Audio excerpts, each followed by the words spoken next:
Thumbtack presents Tile Trouble. Every single time I use my sink, I make eye contact with the uneven grout on my kitchen backsplash. The crooked corners eye me, and I'm haunted by more tiling questions than I thought possible. What kind of pro can fix a backsplash? Can I replace one cracked tile, or should I replace them all? What if I just use Thumbtack? I can hire top-rated pros, read reviews, and compare prices with a tap, all on the app. Thumbtack knows homes. Download the app today. We have the tech to get food delivered in 15 minutes, but we all have horror stories about buying tickets. The Game Time app gives fans the advantage. Get amazing tickets in just a few taps. Fees are included, so what you see is what you pay. And the Game Time guarantee means authentic tickets at the best price every time. Take the guesswork out of buying tickets to concerts, sports, comedy, and more with Game Time. Download the Game Time app and create an account for $20 off your first purchase. Terms apply.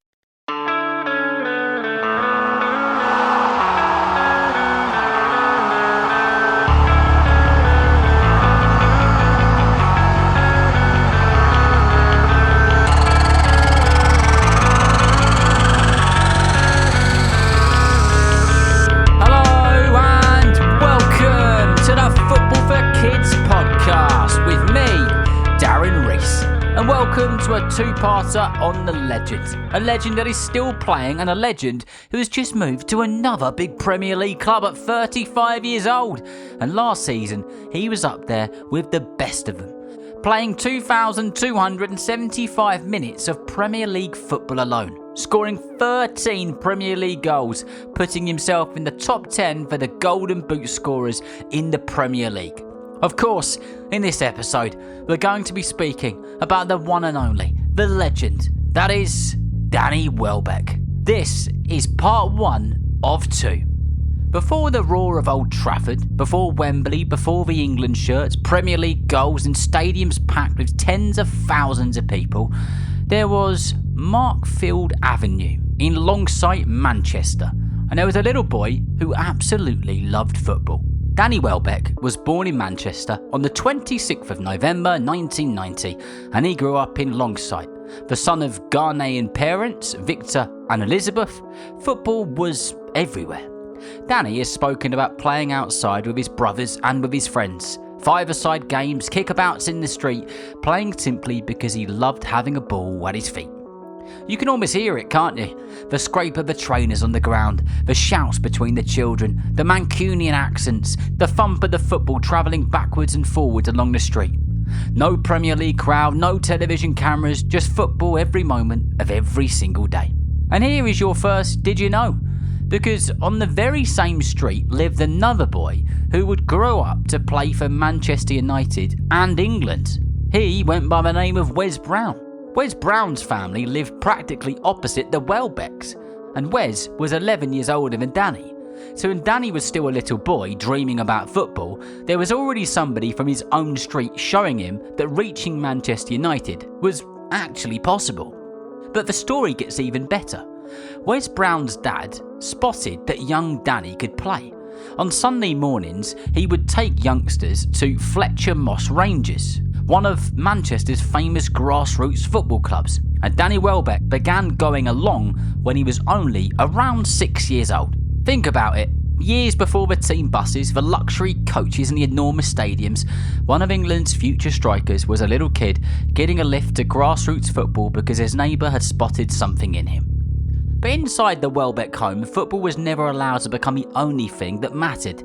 Danny has described watching just how hard his parents worked.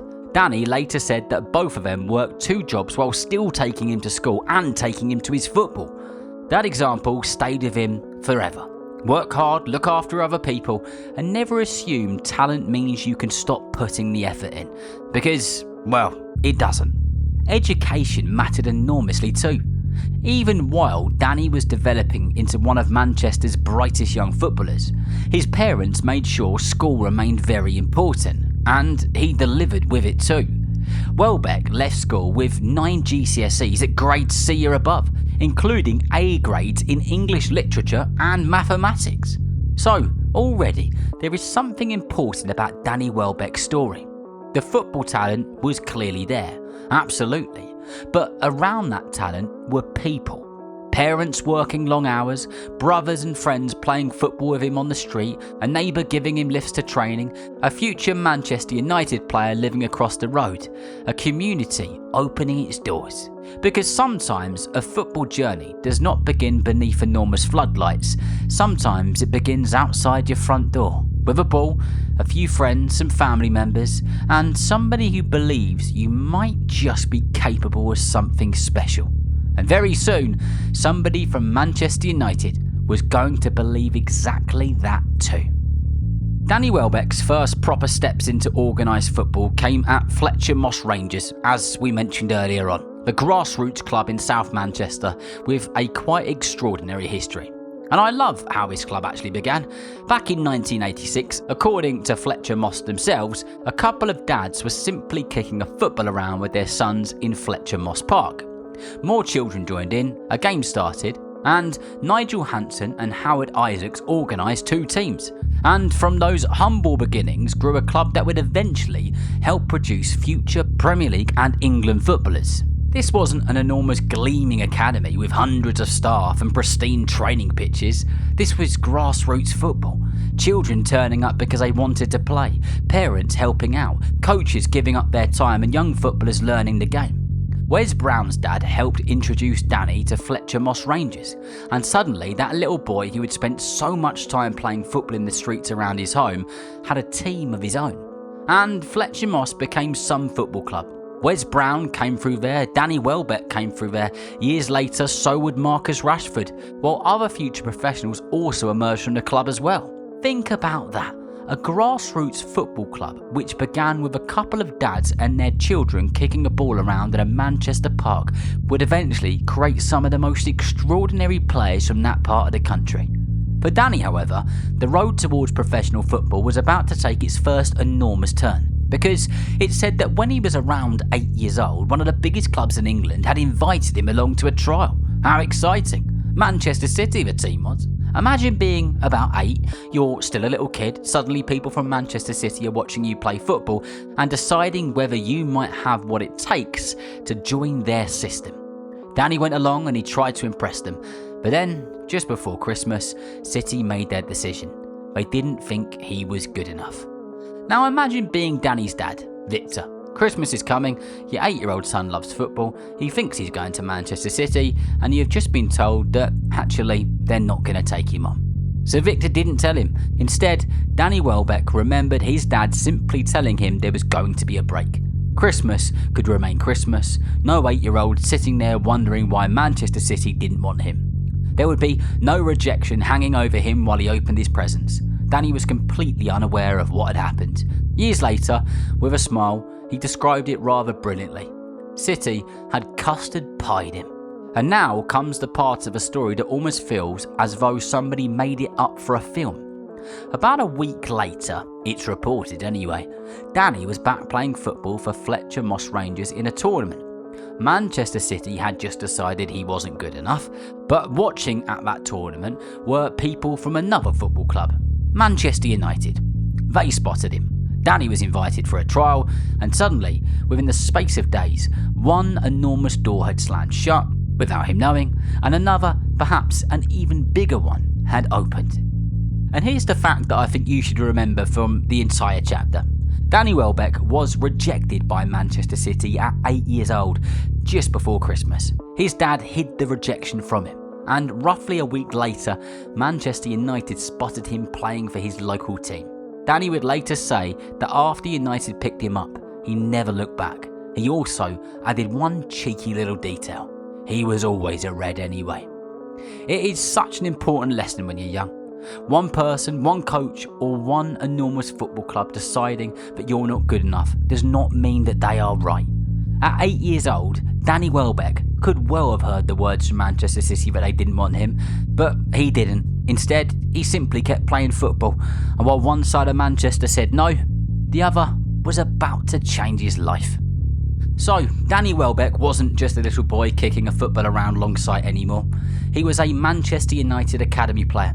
Sunday mornings had once meant church with his family. They were now sometimes spent heading towards United's training ground, putting on that famous red badge and trying to prove that Manchester City had made a very big mistake indeed. And remember, this was Danny's club. Growing up, one of the players he absolutely idolised was Ryan Giggs. Danny flew through the age groups. At just 14 years old, it said that he was already playing for the England under-16 side. And while he was still at school, he reached the 2007 FA Youth Cup final with Manchester United. On the way there, he even scored in a dramatic semi-final victory over Arsenal at Old Trafford. United eventually lost the final to Liverpool on penalties. But this teenager from Longsight was now playing on stages most children could only dream about. But there was a problem. Danny was growing and his body was hurting. He suffered from something called Osgood-Schlatter disease, a condition which often affects sporty children during growth spurts and causes pain just below the knee. Danny Welbeck later explained that he was a late developer and that after playing football the pain could be agonising. Can you imagine that? Maybe you've already experienced it. You desperately want to train. You desperately want to improve. You're surrounded by some of the best young footballers in the country and your own growing body is telling you to slow down. Nightmare stuff. And while Danny Welbeck loved United, there was another footballer he couldn't stop watching, apart from Ryan Giggs. That footballer was Thierry Henry. Arsenal were enormous rivals, which made this slightly awkward for the United supporting youngster. But Welbeck later admitted Henry was simply too good not to admire. The speed, the movement, the finishing. Danny watched, he took note, and my goodness did he learn. United were also teaching him what the badge meant. Welbeck later remembered that throughout the junior teams, coaches normally cared more about how the youngsters played than simply winning. There was, however, one exception: Liverpool. When United played Liverpool, Danny said even the children felt like they had to win. That rivalry was being learned long before Old Trafford was packed with 70,000 roaring fans. Perhaps the best detail of it all is some children at Danny's school didn't even know that he played for Manchester United. He wasn't interested in showing off about it. He was grounded and humble, because in his mind, being a United Academy player wasn't a dream. Playing for Manchester United's first team, that was the dream, and he was certainly getting closer. By January 2008, something extraordinary was happening. Danny Welbeck was still 17, but Sir Alex Ferguson took him away with Manchester United's first team on a mid-season trip to Saudi Arabia. Suddenly, he wasn't just watching players like Cristiano Ronaldo, Wayne Rooney or Carlos Tevez on the television, he was travelling and playing alongside them. 8 months later came the real thing. On the 23rd of September 2008, Danny Welbeck made his competitive Manchester United debut, starting at Old Trafford as Manchester United beat Middlesbrough 3-1 in the League Cup. Think about where the journey started. Kicking the ball at a lamppost, a wall with his friends on the street, playing for Fletcher Moss Rangers, being rejected by Manchester City. Now, at 17 years old, Danny Welbeck was walking out at Old Trafford as a Manchester United first team player. Then came the moment where people really started to remember his name. The 15th of November 2008, Manchester United against Stoke City. Welbeck came off the bench for his Premier League debut, collected the ball, exchanged passes and unleashed a magnificent long-range shot into the top corner. Old Trafford went wild. United won 5-0 and the local boy had scored in front of a Stretford end just 9 days before his 18th birthday. Welbeck later said he had never experienced anything quite like it. And only a few months later, he was at Wembley, starting in the 2009 League Cup final against Tottenham. United eventually won the trophy on penalties. Danny Welbeck wasn't dreaming about becoming a Manchester United footballer anymore. He was one.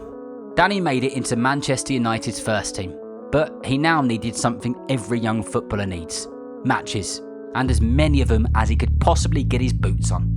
In January 2010, he joined Championship club Preston North End on loan, where the manager happened to be Sir Alex Ferguson's son, Darren. What a good name that is. Welbeck scored twice in 8 appearances before a knee injury cut the spell short. It hadn't lasted long, but another loan was coming, and this one would be one which transformed him. For the 2010-2011 season, 19-year-old Welbeck headed north to Sunderland. managed by former Manchester United captain Steve Bruce. This time he was playing week after week in the Premier League, eventually making 26 league appearances and scoring 6 goals. Sir Alex Ferguson would later say that this was the period where Welbeck really grew up. Danny himself returned to Manchester feeling that he had become much more of a man and a much better footballer. Then came one of those afternoons that you never forget. Stamford Bridge, the 14th of November 2010. Chelsea were the reigning Premier League champions at that time and had gone an astonishing 916 minutes of league football at home without conceding a single goal. Sunderland didn't just beat them, they battered them 3-0. Welbeck caused problems all afternoon. 8 days later, he scored twice against Everton in a thrilling 2-2 draw. Suddenly, this wasn't just a talented Manchester United youngster out on loan.